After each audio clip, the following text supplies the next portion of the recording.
Okay, hello everyone. Before starting HTML, we will download one text editor.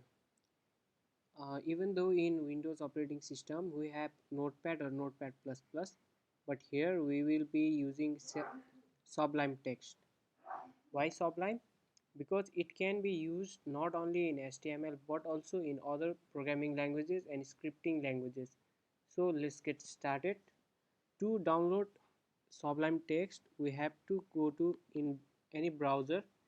I prefer Google Chrome because it is the most popular browser here. Then we will search download Sublime Text. Then we can see this first option. We click here and according to your operating system we will download one. For me it's iOS, so I will be installing from OS X. If you have Windows, you click here. If you have Windows 64, then you click here. Okay, let this be downloaded.